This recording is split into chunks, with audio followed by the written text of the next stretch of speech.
You know, and we all have our 15 minutes of fame, and I'd like to take a couple of my 15 minutes to talk about the rights and the wrongs in the world of professional wrestling. And it is for the WWE Championship. This match is for the ECW World Heavyweight Championship. The World Heavyweight Championship. The match and new NWA Heavyweight Champion. We appreciate you guys coming out and taking the time to support women's wrestling in America. This match is for the AWA World Heavyweight Wrestling Championship.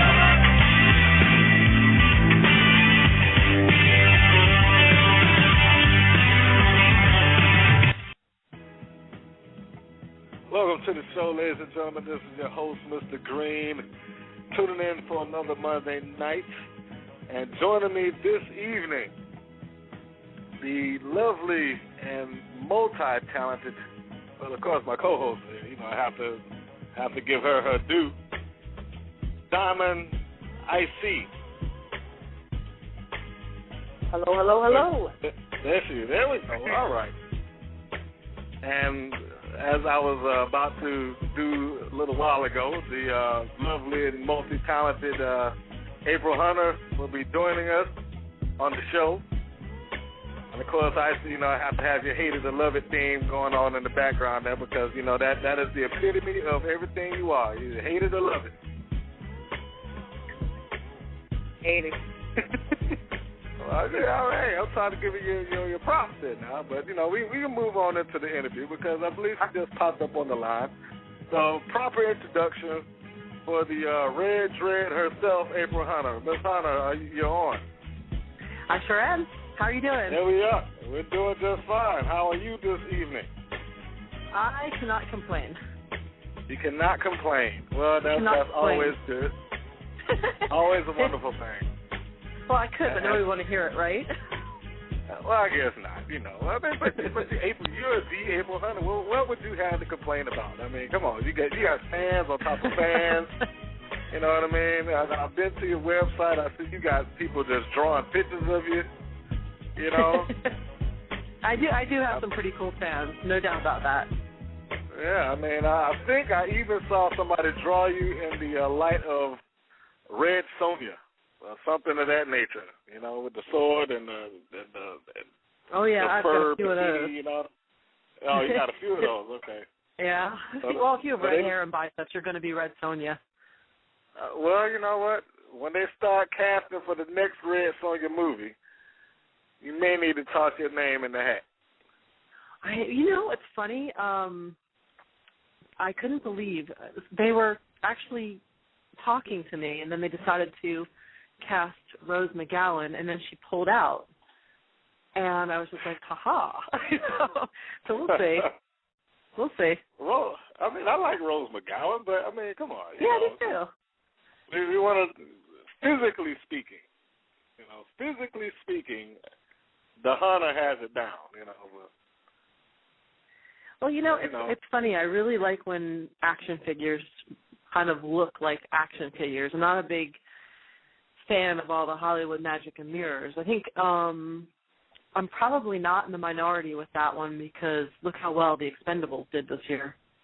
There you go.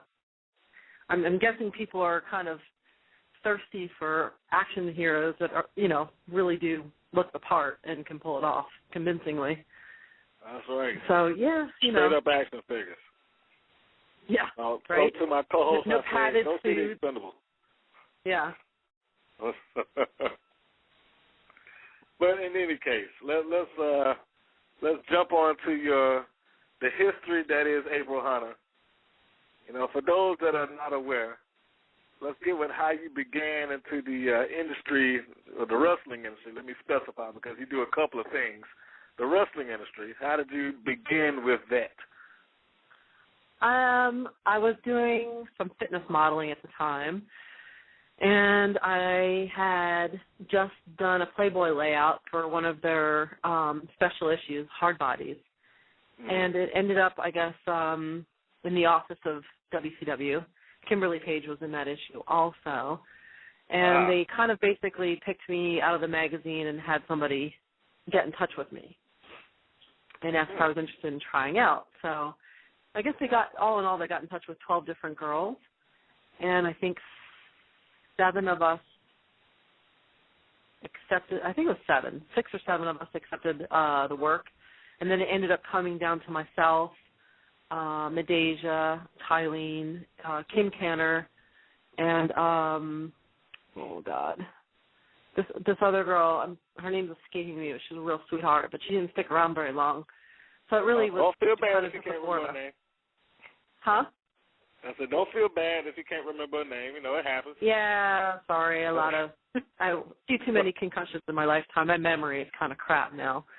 But anyway, that was us. And I was working there. We were valeting for the NWO at the time. And after a couple of months, I was just like, is this it? We walk down the ring, we walk up the ring, we walk down the ring, we walk up the ring. It's just like, there's got to be more than this, right? So I was getting real bored, and I talked to Terry Taylor, and he said, well, do you want to go to wrestling school? And I said, well, I guess so. And then he actually ended up, at that point, I guess, he actually ended up calling Jim Ross for me, and even though we were in 2 different companies, he arranged my tryout with WWE at the time, the day after WrestleMania was in L.A., so because I wasn't under contract. So he said, you know what, you would probably do better there than here. They would use you better. So I went over there, had a tryout with them, and they said the same thing. They said, well, you go to wrestling school. So here I was, a model, when all the girls were wrestling. So I said, yeah, I'll go to wrestling school. So they called Killer Kowalski's, set up an interview. I went out there to Boston, had a tryout, basically to see, if I was athletic or not. And next thing I knew, I was picking up and moving all my stuff from Las Vegas to Boston and going to school there. And pretty much, a couple months after I had moved to Boston, WCW called me and wanted to know if I wanted to come back and ballet for Kiwi, but I had, or Kiwi or whatever they were calling them. I had already, gotten settled into school in Boston. It was not a cheap place to live. And as a backup, I'd also started New England School of Photography just to make, have something else going on. So I was enrolled there, too, so I didn't want to just pick up and go back on the road. So I declined it. And a few months after that, both WCW and ECW died. So there went all the job offers. So the first thing I started to do once I actually got trained, which was about a year later, was I started touring in England and Japan and Puerto Rico, Mexico, and I started doing those tours. So that's pretty much the gist of it there. And then it's ironic because when WWE was looking at me again, at that particular point, they weren't looking for wrestlers; they were looking for models. So it's like the story of my life. Like, wow, I was a model when you wanted wrestlers. Now I'm a wrestler when you want models. Okay, make up your mind. So yeah. If only you had waited. Oh, I know. Gone in later. I know. I know. I'm a big proponent of everything happens for a reason. So I just, I'll figure it out one day. And by the way, if anybody out there is listening and they don't know what I look like or what I do, you can go to aprilhunter.com and see what I look like, or just follow me on Twitter /aprilhunter, and you'll see all my dyslexic tweets.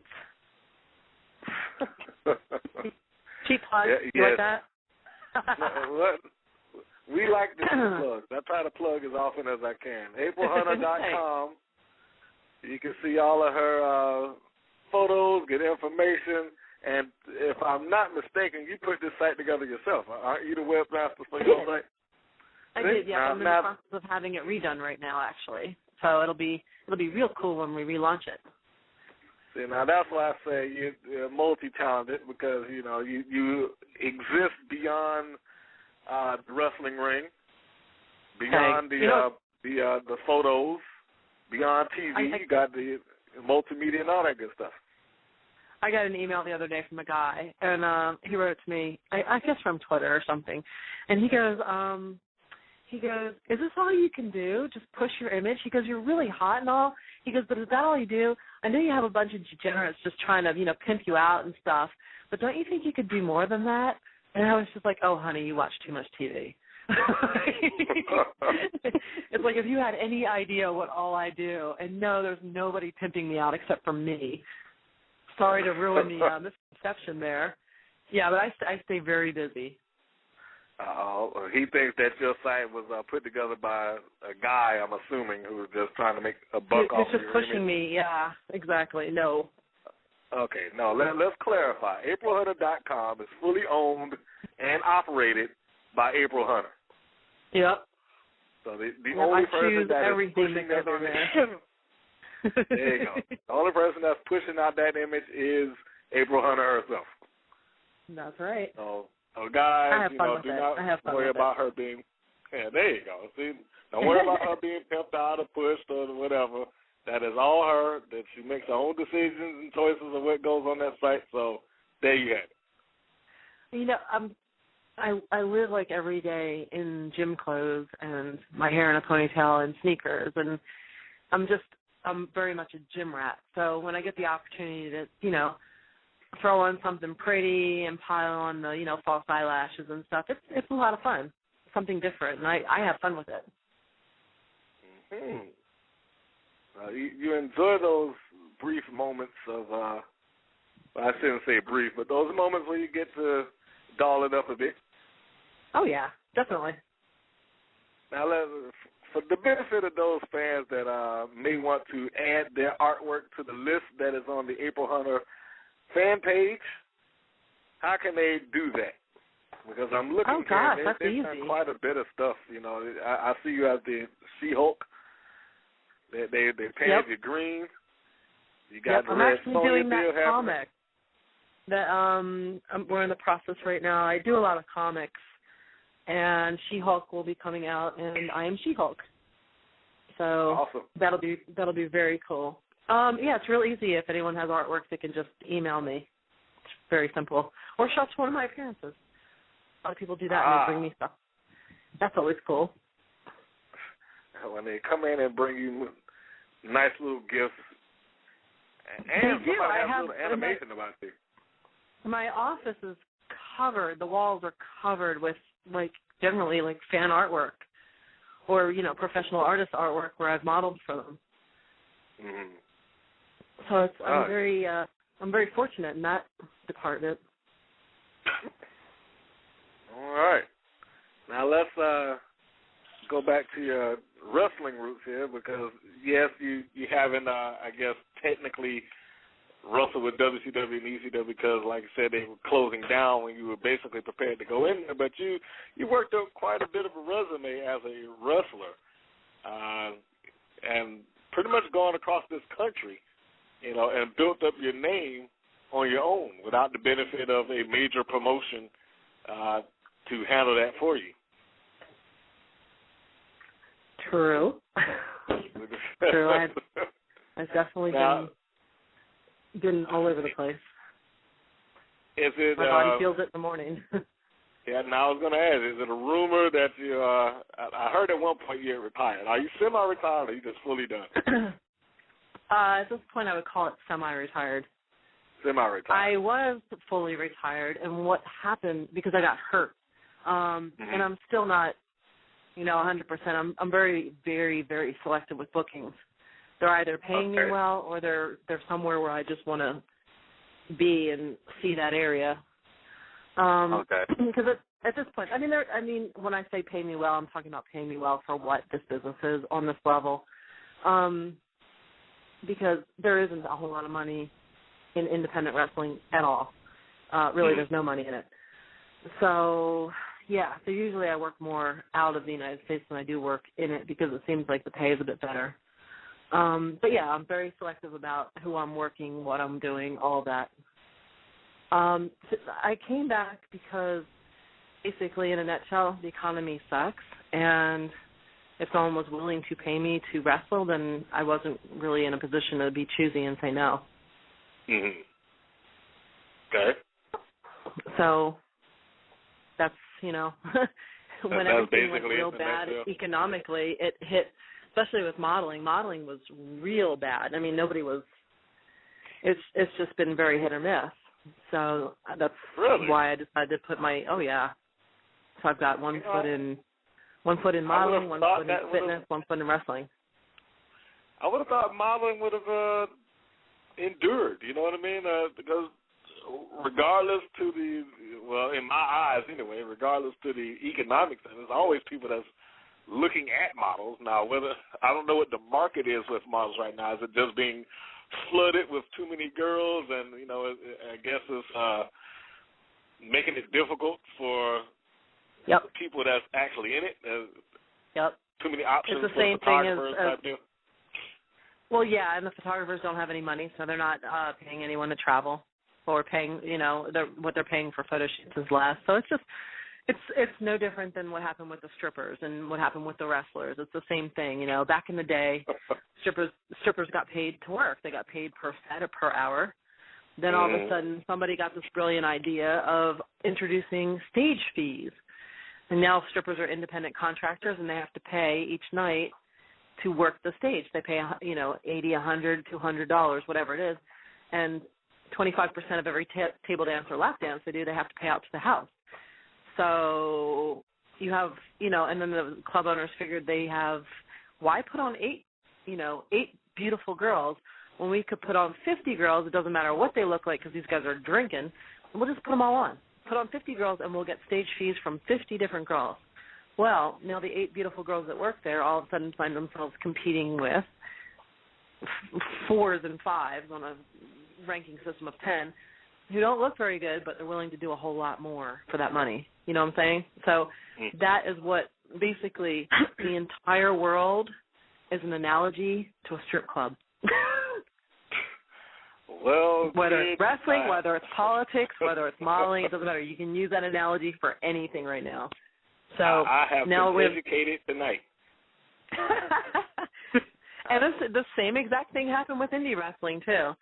And an analogy they used to use at Kowalski's is, if you're at a strip club and a girl walks out and she's already naked, what are you watching for? You go out there, you're like, oh, she's already naked, big deal. It's like, why put out all those high spots? Make them wait for it. Build up the match. Take a little bit off at a time. Then you go down to your bra. Then you go down to your panties. Then you go naked. There's a big pop to finish. Problem is, too many young people are going out there and they're walking in that ring and they're naked already. They don't know how to make people wait for it and want it. So, like I said, all of the world can be analogied straight back to a strip club, I think.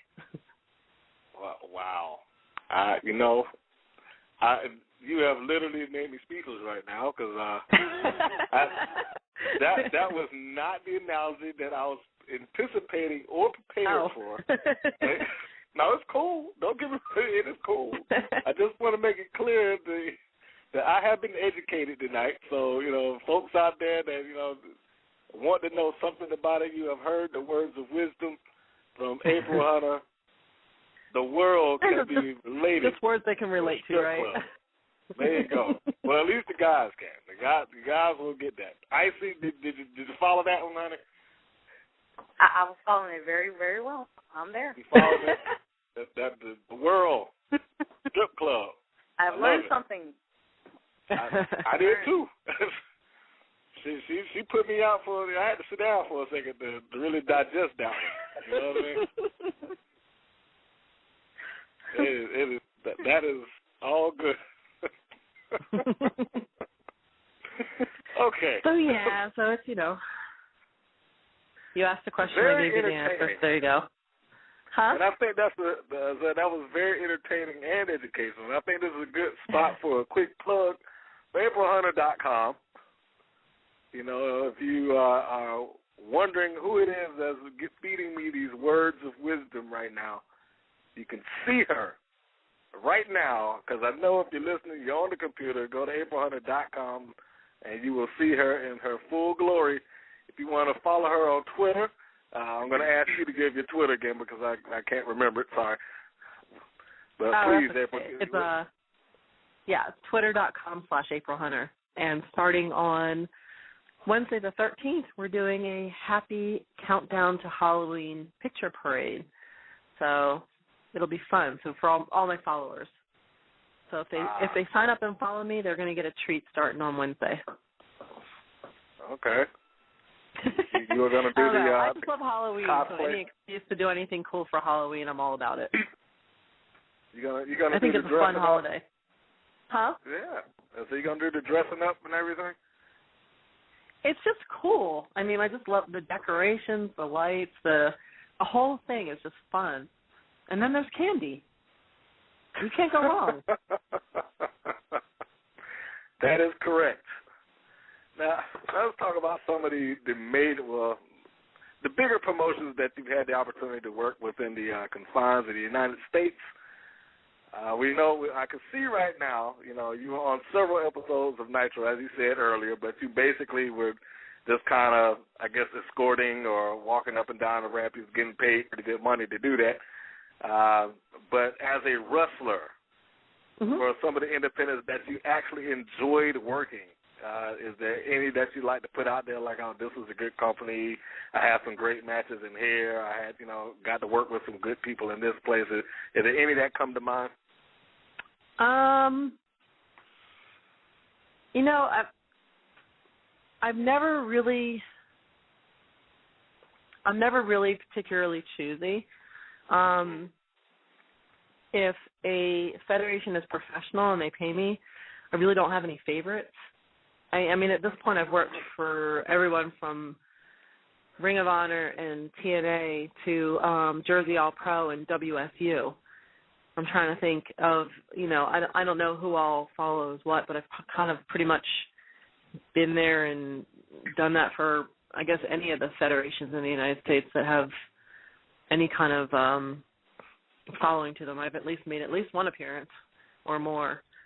I have to say I did enjoy Jersey All Pro a lot, strictly because they allowed me to do stuff that no one else has ever allowed me to do. I was wrestling for the men's belts there, actually. Oh, and okay. I was, and may still be, I'm not sure, the only female to hold the male tag team titles in wrestling twice. So, I really enjoyed that. They gave me a lot of cool opportunities, and I got my ass handed to me because it did not go over well in the locker room at first that a girl was going to be doing this, and in that particular area of Jersey, it's a lot of I'm a big girl. I'm like in my boots. I'm probably 5'9", 5'10", and 150, 160 pounds of muscle, and then a lot of the guys there, they were like Italian or Puerto Rican, and they're like 5'6", the same weight. So it just made sense. A lot of the girls are like 4'11", 5'2". It just made sense that they just pushed me up into the guys' bracket at that particular point. And for me, it was cool because whether the guys were okay with it or not, at the end of the day, they were always far more serious about wrestling than girls are. And they're always far more educated ring-wise than most girls are. So, everything from ring positioning to taking, crisp bumps and doing the moves and just in general being safe, I really enjoyed wrestling the guys. So for whatever it is, I really, had a good time there. I also recently started working occasionally with WSU up in Jersey, New York area. It's a women's promotion. They treat their women pretty good up there. So I had a good time up there, and I was pretty. I don't mean to.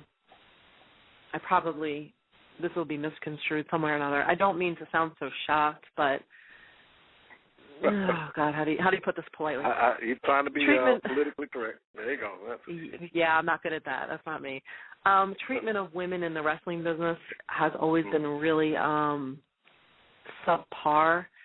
And I don't mean to sound like some kind of militant feminazi or anything, but I have never, ever in my life been any kind of feminist until I got into this business and realized, it's just so, we're just so third rate, fourth rate, fifth rate, whatever you want to call it.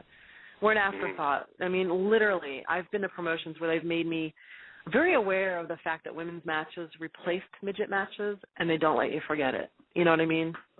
Like, really? You guys are the popcorn match. You guys are just the entertainment match. It doesn't matter if you have a good match or not. No one gives a shit. Just make sure your tits fall out or something, okay? Girls, have a good time. You got 4 minutes. You know what I mean? It's like you've traveled 12 hours to have 3.5 minutes in the ring, you know? So, I mean, yeah. And you're hoping that you're going to get your $75. Meanwhile, they've flown in somebody from California who they're paying $500 and hotel and airfare and everything else. And they come to you and tell you, we were a little short, so I can't pay you your full rate tonight. It's like my full rate. Come on. So, yeah. So, I mean, that is not uncommon in this business at all, on any tier. Oh, wow. So yeah. I cannot say I've had it illustrated quite as eloquently. Yeah, unfortunately. But the girls who are in it, that stay in it, they obviously love it and have a, heart for it. So whether you like them or hate them, you have to respect them for sticking to it, because it is not an easy it's not an easy road, I'll put it to you that way. So, yeah, so I thought, getting back to that, WSU treated the women with a lot of respect, and I was, sort of flabbergasted by that. So they made the show very pleasant. Okay, now in WSU, that's pretty much their bread and butter, isn't it? Isn't that more or less, I guess, 90% of what they do? I thought they did a male show on the side or something like that, but every time I've seen WSU, it seemed like it was a all female promotion. So isn't that kind of where they lay their groundwork? But I've worked for other all-female promotions like WEW, where they don't treat the women like that. Ah, okay. Now, so I'm WEW. comparing. If you compare apples to apples, I've worked for a lot of all-female promotions, and not all of them do that. So, a lot of them just treat you like, we don't really care. They don't care about the quality of your matches. All they do is want to get it on DVD so they can sell it to wankers. Quite honestly. I'm assuming fetish. It really is. I've seen one DVD of WEW. Mm-hmm. And I'm pretty sure that you're absolutely correct with that. Is just basically on their DVD for fetish matches, more or less. Mm-hmm. Mm-hmm. No, I'm not knocking that. I'm a business person at the end of the day. I understand fetish, believe me, and I understand men like to look at pretty girls, and men sometimes like to watch pretty girls fight. It's fine. It's cool. But, it's all basically time and place. Don't put legit trained wrestlers in the ring with pretty girls who want to roll around in a bikini, which a lot of feds will do. So it's like you kind of have to know what you're dealing with and treat it accordingly. Okay. The time it would that be you like had... putting David Otunga in the ring with Fit Finley. Oh, yeah, that's probably not going to work. Probably not going to work. I mean, Mr. Otunga doesn't quite have the respect of the wrestling community quite yet. Quite yet. So maybe it has to work in. So. Mr. A-list. Let me not make fun of that guy. But I don't want to, bash WEW or anything like that. But by comparison, hey, it's a payday, and I enjoy working for them. I'm just saying when you're comparing, everybody who pays me, I'm happy with. Love you guys. There you go. If you pay me, I am happy. I'm just saying, you asked any that particularly stood out, and for me, those did. So. Okay. Yep. WXW, the Elite Eight tournament. You participated in that, correct? I did. Yep. Okay. Now, that's kind of put over as at least on camera, it's put over as a big deal within the wrestling community for the women. Now, how legitimate is that? Is it something that is invitation? Is it just like, hey, Do you want to be a part of it? Do we need somebody to participate, or I mean, no, it's invitation really only. Yeah, invitation. Yeah, I've done it a few times, and I won it the last time I competed in it, I believe. I think I've done it twice, and I won the last one, and then I moved out of the area. It's invitation only. Afa, he's pretty good about giving women exposure and credit, and he keeps an eye on everything going on around him, and he is also really cool about bringing in a lot of girls from Canada as well. So he's not just, pushing the American girls. He's got his eye on the Canadian scene, and there's a lot of really good talent up in Canada, solidly trained talent. So the Elite Eight is usually half and half.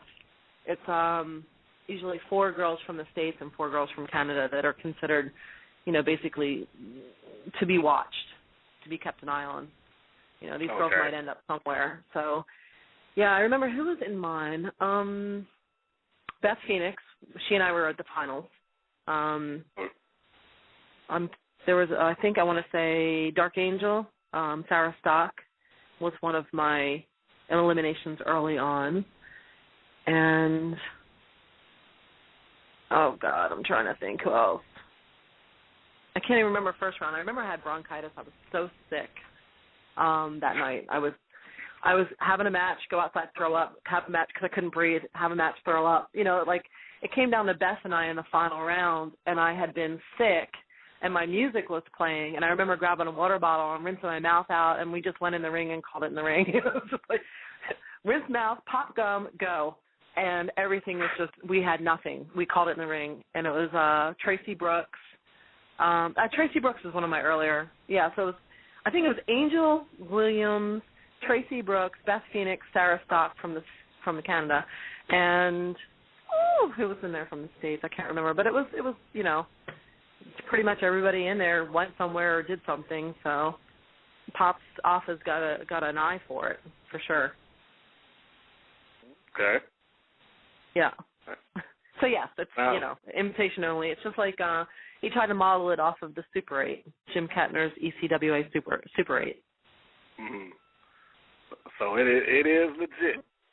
That is not something that is just for the sake of storyline, something like that. The invitation only thing is a legitimate call. I don't know how it is now. I haven't followed now, but at that particular point when I was in it, it was. Yeah. Okay. Any plans to get back involved in that or something to that effect? I mean, I know you're in a semi-retired.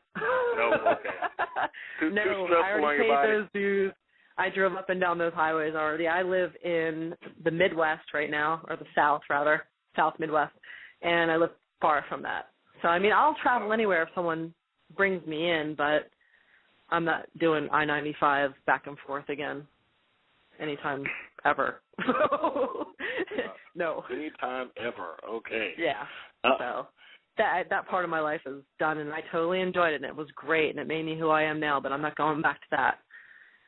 I hear you on that. Yes, I do. I hear you on that. I thought you loved traveling. I love it and I hate it. You love it and you hate it. Yes. I hate airports. I hate TSA. I love seeing new things. I love meeting new people and trying new foods. I hate flight delays. I hate people in general as far as, people on planes and screaming babies and, So it's like hell on earth until I actually get somewhere cool. With traveling. Yeah. Which is why I keep the theme song, The Hate It or Love It, in my switchboard, for reasons such as that. Well, you know what? I will say this. The wrestling has allowed me to see the entire world. Not the entire world. I haven't, gotten to see South Africa or China yet. Those tours were canceled. But, I mean, I've gotten to see a lot of the world, and I've gotten to live in a lot of areas, too. I lived in Japan. I lived in England, in Midlands, and in London for a while. I've spent a ridiculous amount of time in France and Germany. I've lived in Canada and in Mexico. I mean, it's been great.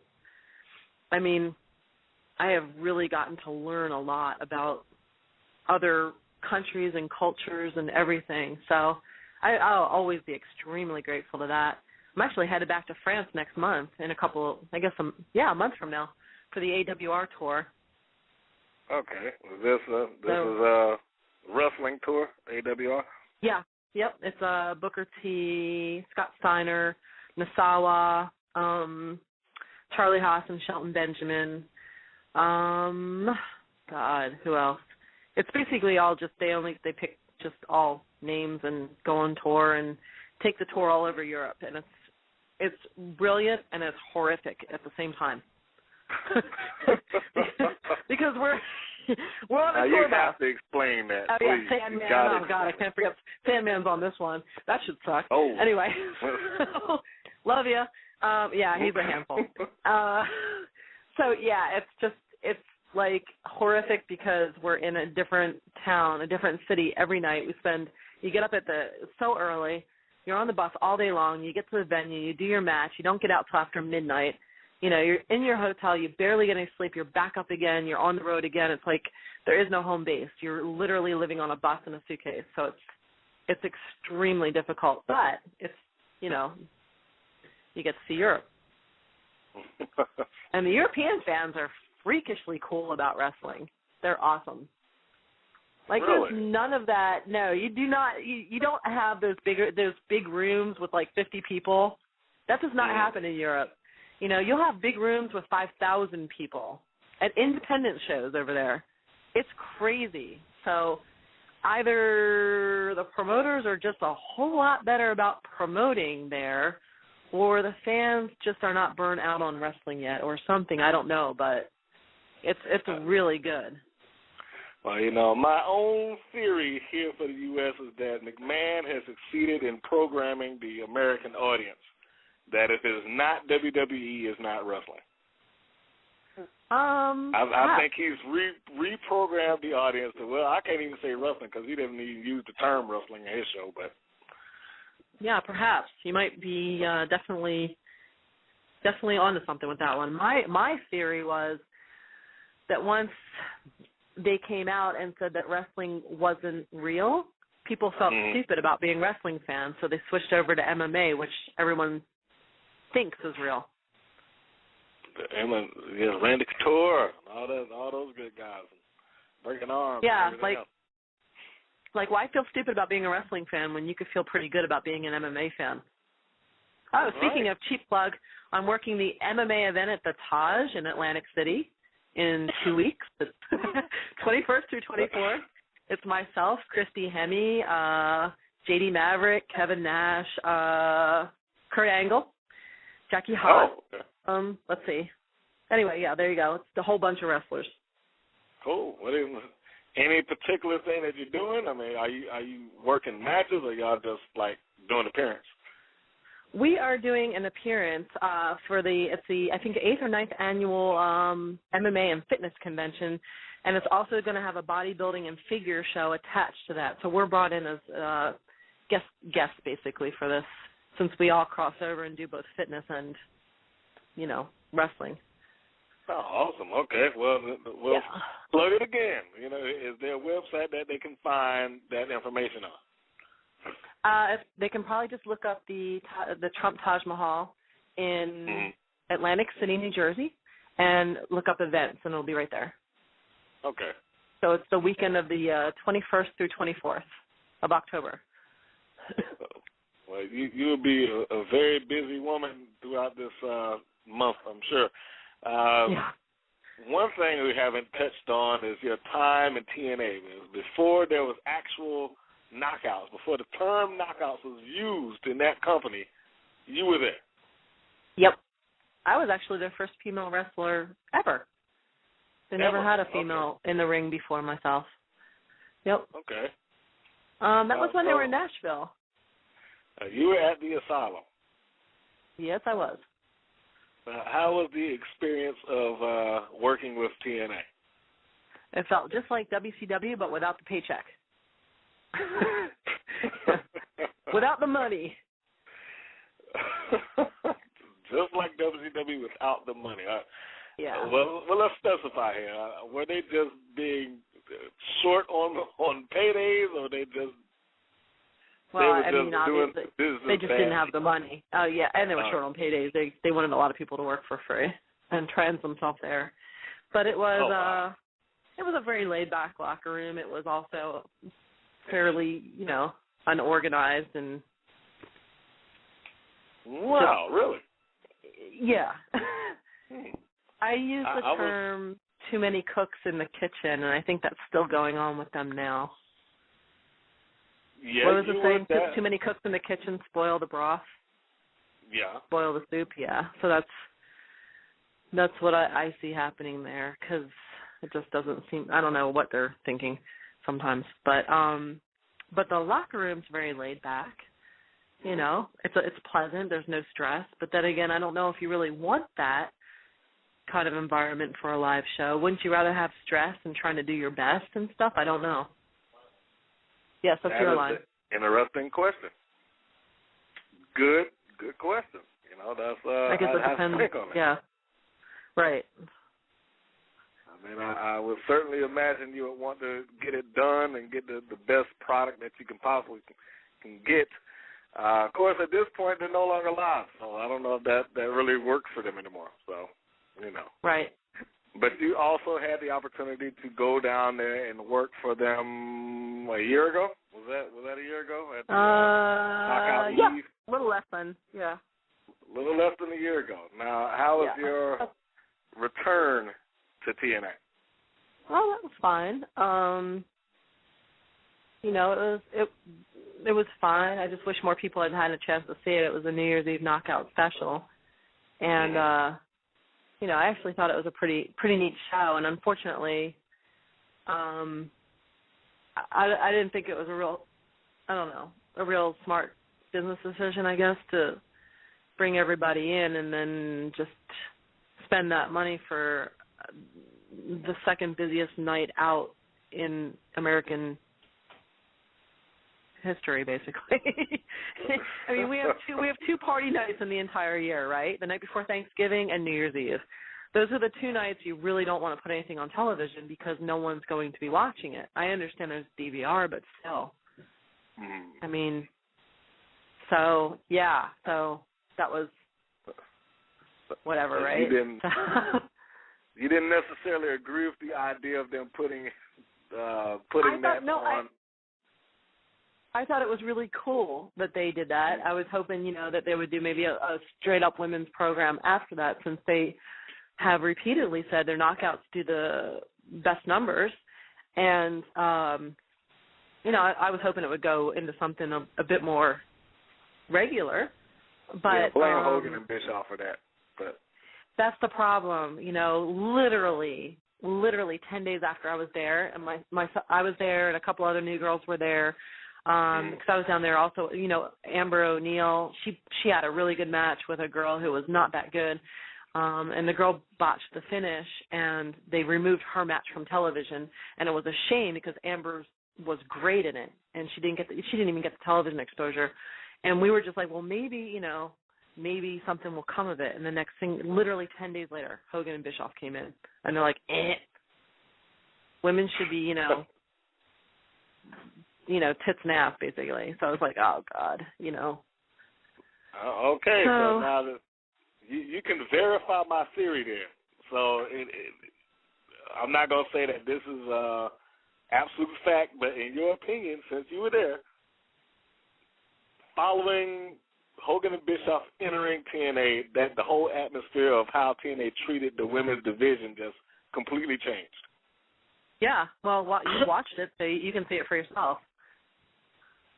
True. You saw the emphasis that was on, and the nice thing about the TNA women's division is they were actually bringing in girls that were independent wrestlers. A lot of these girls were on the independent circuit and busting their rear ends for a chance on television, and they were in a one way or another they were doing right by it, I guess.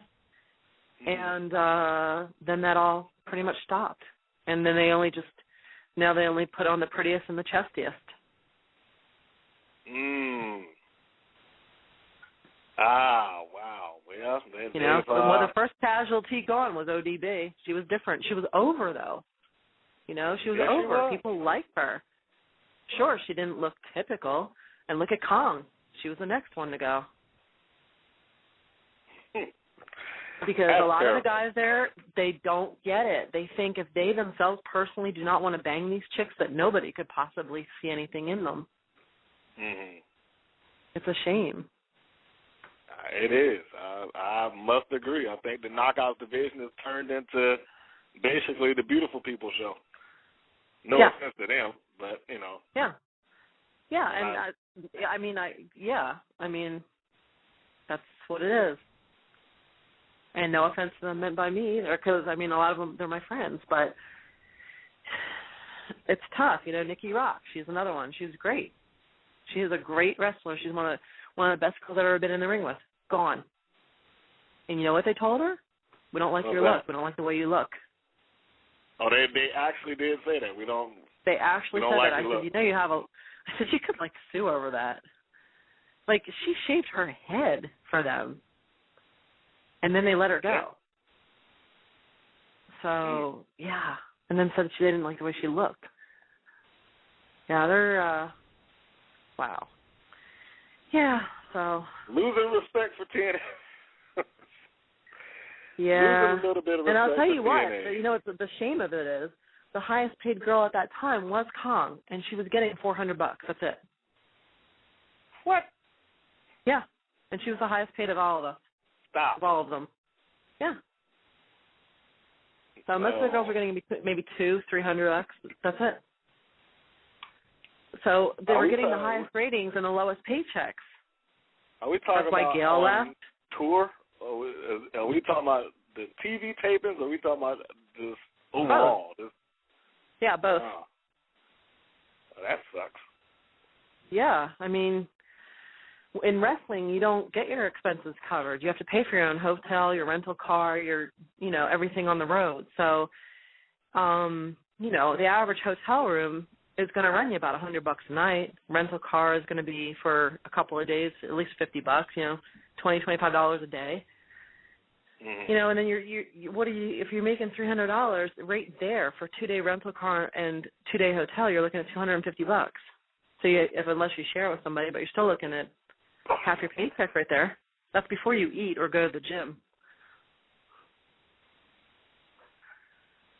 Very enlightening, April. Oh, yeah. I told you, we're treated like the fifth-class citizens over here. Well, I hadn't realized that it was that bad. I guess I, like a lot of other people that may have watched TNA, thought that they may have been treated a little bit differently than that. Or at least the pay scale would be a little higher, because you're right. We constantly used to hear, particularly before Hogan and Bischoff got there, that the women's division was like the highest rated thing that they had all the time. Yep. And I would think to compensate for having the highest segment on the show constantly, you would get a reasonable amount of money. Right. Well, that's... Or something, I think you're overthinking it there. Oh, well, yeah, I guess so. Yeah. Unfortunately, you're right. That's how it works in the real world, but wrestling's not the real world. Apparently not. So anyway, so there you go. There's Does that have anything to do with why you didn't stay, or I guess extend yourself to try to join TNA? Did it have anything to do with that? Oh, yeah. They offered me a job. Okay, but I told them, I said, my back and neck are banged up. I can't wrestle. I can manage right now. And they said, well, we want you to wrestle.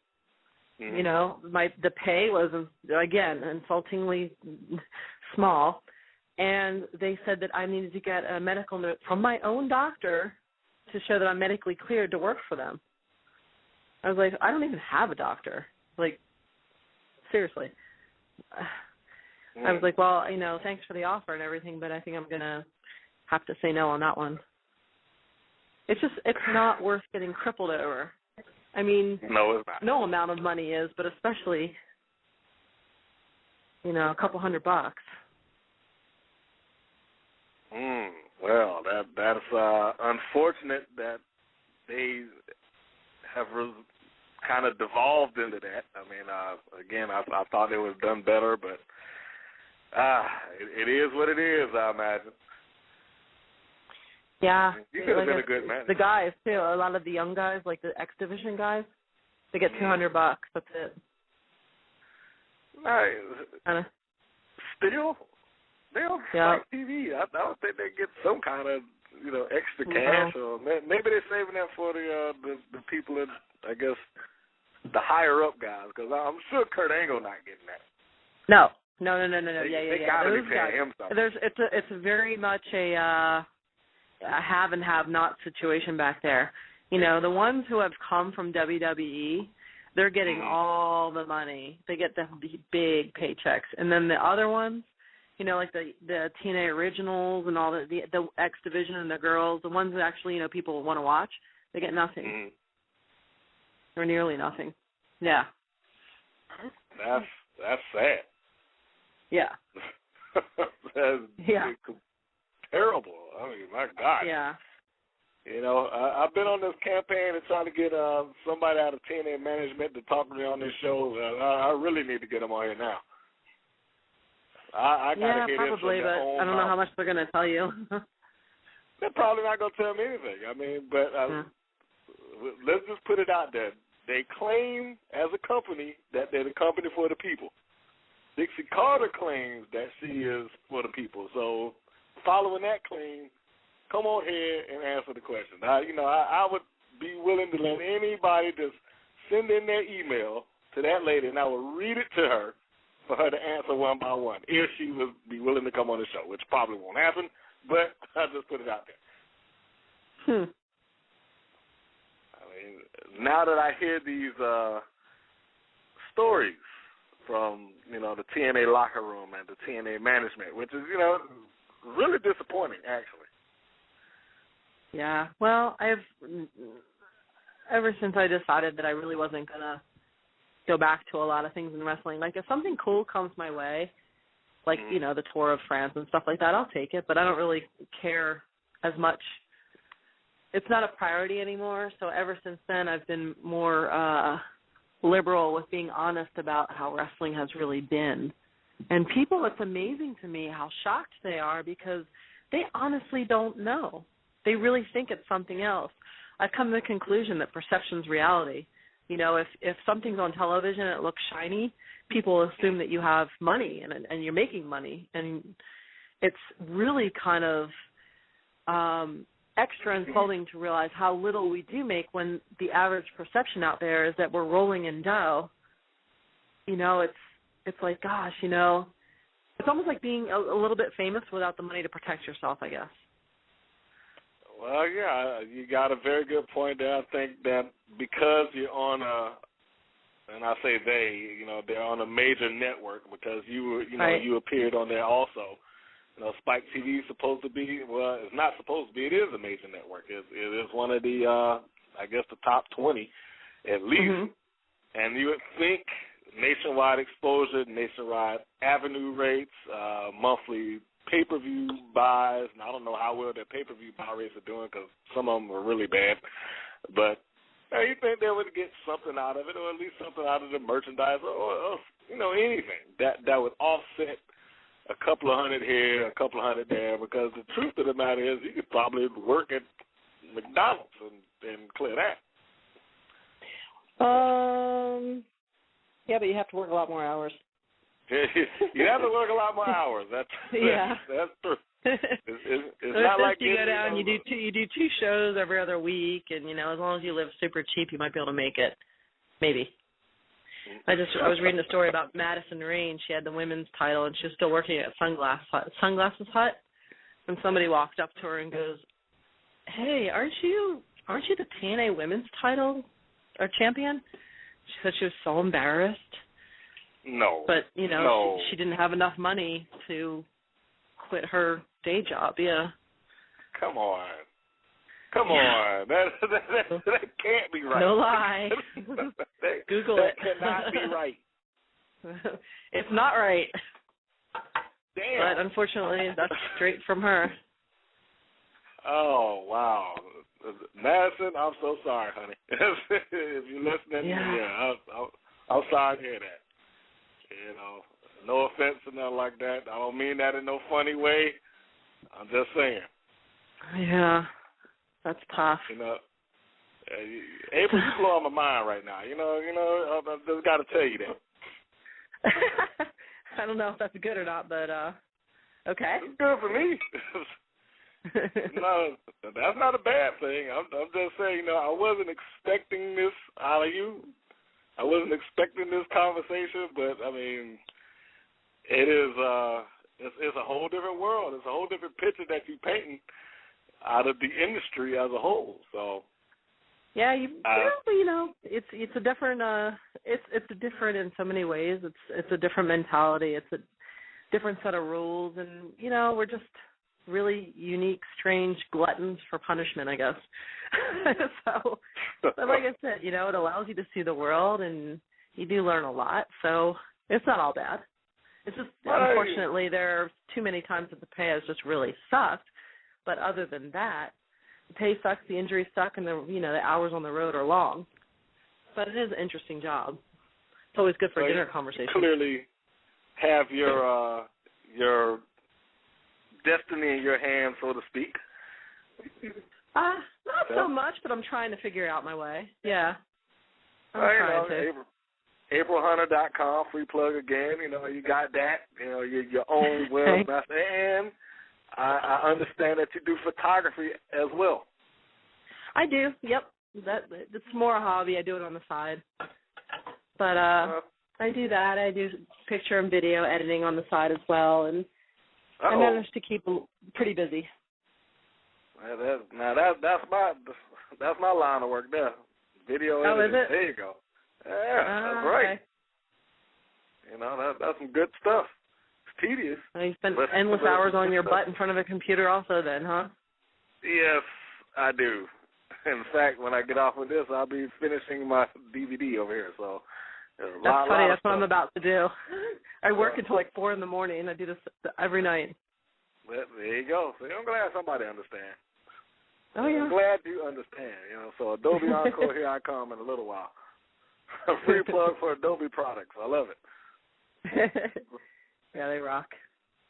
Yeah. Although I know a lot of people that are really into Final Cut. Yes, industry standard as they tell me, but, you know, what can you do? Yeah. Adobe does clear the business as far as I'm concerned. It's not like I can't put anything on TV, you know, without an Adobe product. I can take that same stuff, get it on air. It would be just fine. True. Very true. But, well, that said, I should probably get my butt back to work, but I just, you know. Yes, should.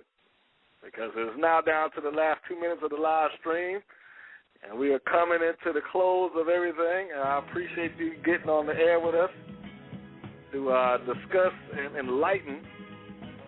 No problem. Thank you for having me. Well, thank you, because, you know, you've let the world know that wrestling is like a strip club. You let the world know what the pay rate is like, and inside your own world, be sure to check out AprilHunter.com. Follow her on Twitter, twitter.com/AprilHunter. Am I forgetting anything that needs to be put out there? That's it? That is it. Yep. Well, certainly thank you again, April, for coming on. We really appreciate your time and your conversation. Get back to your editing, and we will see you in the future. All right. Thank you for having me. All right. Bye-bye. Bye-bye. I see.